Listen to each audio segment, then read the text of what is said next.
This video is to explain and show some of the updates to the workspace in preparation for or in conjunction with the release of the title block editor. So we had to add item types to all of the border cells that are used when you create your sheets, because this is what the title block editor is keying on. You must have item types in your sheets in order for it to work, which will mean, if you want to use any existing projects that you already have sheet models on, essentially you're going to have to replace all of those cells, and I'll go over that later. But right now I just wanted to touch on the changes to the border cells. So like I said, all the cover sheets and all the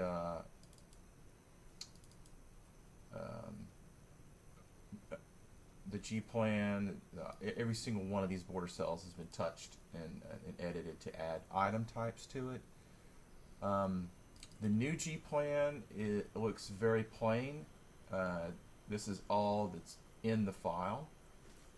Previously, everything in the kitchen sink was on, and we were leveraging the level setting buttons to turn off what we wanted, the levels that we didn't want to see in the sheet models. But with this change, now you won't have to do that anymore. So essentially, we've stripped out all the unique levels that are in here and created new cells for them, like G-Note for general notes. This is what you would drop in your default model when you want to create your general note sheets. And you'll notice here we have these little helper grid points here, and these are all on construction level. And you'll see the same theme throughout all of these new cells.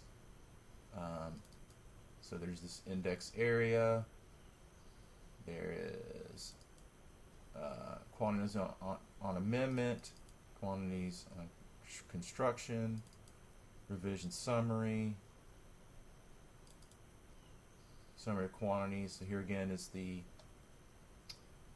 grid points to help you there, and there's a typical section one as well with the helper.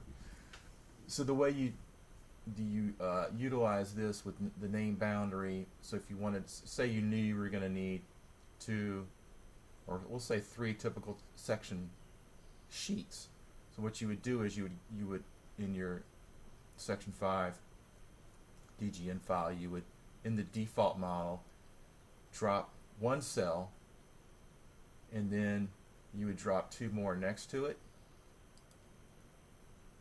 and then you can use this by place by name boundary from drawing boundary, and you would use this option here.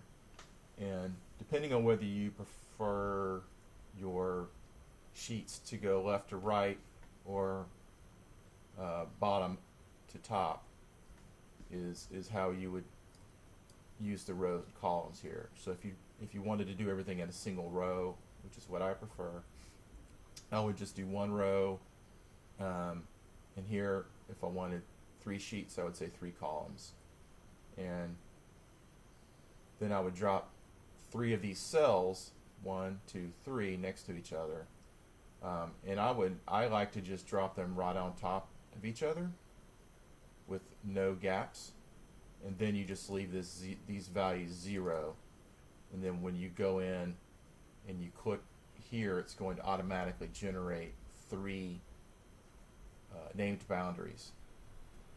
Now you can flip this and you can go bottom to top, in which case you would say 3 rows, 1 column, and then if you wanted to put some overlap, you determine beforehand what that distance is going to be, and you drop your cells to give yourself that particular gaps, and then it will know where to start that next name boundary given that overlap.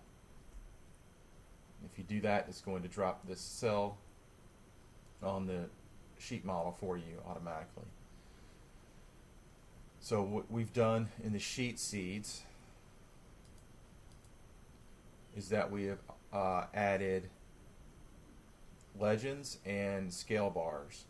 So if we go down to the sheet seed for a cross section, you see now we are including the scale.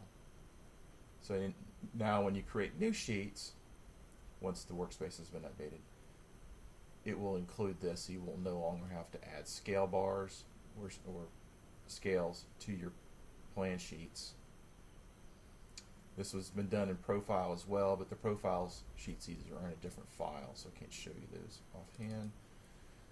And so another thing we've done for the plan sheets, as you can see, we've got the legend A and B here, and we're now including the scale into the sheet model. So again, you don't have to place your scale bars or your legends anymore. And so we've done this automatically for the 400 and 100 scale, and we've added another new one.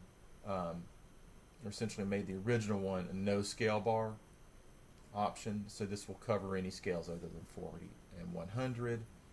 So you'll have to drop your scale bar yourself on this particular one, but you won't have to do the legends. And we've added a little grid point there. You can see the little pink dot there showing up when I highlight it, and that just gives you an easy way to target the middle of this little rectangle here to drop your scale bar directly in the middle.